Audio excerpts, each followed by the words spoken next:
মাঠে বসে আছে তরুণ কিশোররা, পায়ে বুট, গায়ে জার্সি, চোখে একরাশ স্বপ্ন, লক্ষ্যটা স্থির। তাদের সামনে এগোনোর পথ দেখাতে উপস্থিত দেশের ফুটবল ইতিহাসের বরেণ্য ফুটবলাররা। তরুণদের ধাপে ধাপে এগিয়ে নিতে ঝিনাইদহে শুরু হলো জাতীয় অনূর্ধ্ব 17 ফুটবল টুর্নামেন্ট। উদ্বোধনী অনুষ্ঠান শেষে প্রথম ম্যাচে মুখোমুখি হয় স্বাগতিক ঝিনাইদহ ও নড়াইল।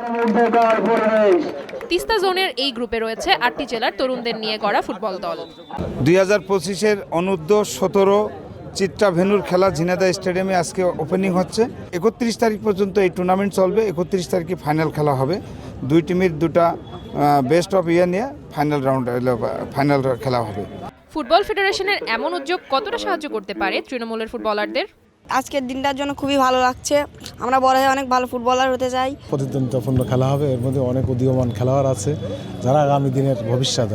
আমরা যারা সাবেক ফুটবল প্লেয়ার আছি, আমরা এটাই চাচ্ছি যে মাঠে যেন খেলাটা অব্যাহত থাকে। মাদক ও মোবাইল ফোনের আসক্তি থেকে তরুণদের ক্রীড়ামুখী করতে এ ধরনের টুর্নামেন্ট ফলপ্রসূ হবে বলে জানান ক্রীড়ামোদী সচেতন সমাজের প্রতিনিধিরা।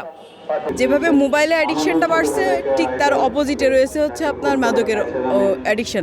তো এই অ্যাডিকশনটার থেকে যদি আপনার বাচ্চা ছেলে মেয়ে উভয়কেই বাঁচাতে চান, তাহলে স্পোর্টসটাকে আপনাকে বাঁচাইতে হবে ফার্স্ট অফ অল। অনূর্ধ্ব 17 যারা কিশোর আছে তাদের ভবিষ্যতে ভালো জায়গায় যাওয়ার জন্য একটা ভালো প্ল্যাটফর্ম বলে আমি মনে করি, এবং এরকম আয়োজন যেন নিয়মিত আয়োজন করা হয়।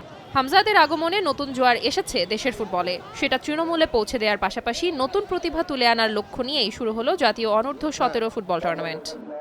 রিটায়ার্ড করার পরে 90 দশকের শেষের কথা বলছি, তারপরে কিন্তু পাইপলাইন থেকে প্লেয়ার বেরোনি, ফলে একটা বিশাল গ্যাপ পড়ে গেছে। এই গ্যাপটা পূরণের জন্য এখন বাংলাদেশ ফুটবল ফেডারেশন উদ্যোগ নিয়েছে। সেখানে অনূর্ধ্ব 15 এবং অনূর্ধ্ব 17, অনূর্ধ্ব 19-এর উপরে জোর দিয়েছে, এবং আগামীতে আমার মনে হয় আরও অল্প বয়স থেকে আন্ডার 8, আন্ডার 10 এর মধ্যে আরও বাছাই হবে বলে আশা করি। উদ্দেশ্য হচ্ছে আমাদের একটু পাইপলাইন তৈরি করা, আসলে যে ফুটবলাররা নিচের থেকে যে তৈরি হয়ে আসে, নিচের তৃণমূল থেকে ফুটবল তৈরি করাই হচ্ছে আমাদের উদ্দেশ্য। সেই উদ্দেশ্যে আমাদের এই অনুষ্ঠান এবং এই আন্ডার 17 জাতীয় ফুটবল চ্যাম্পিয়নশিপ। এখান থেকে আমরা ট্যালেন্ট হান্ট করব।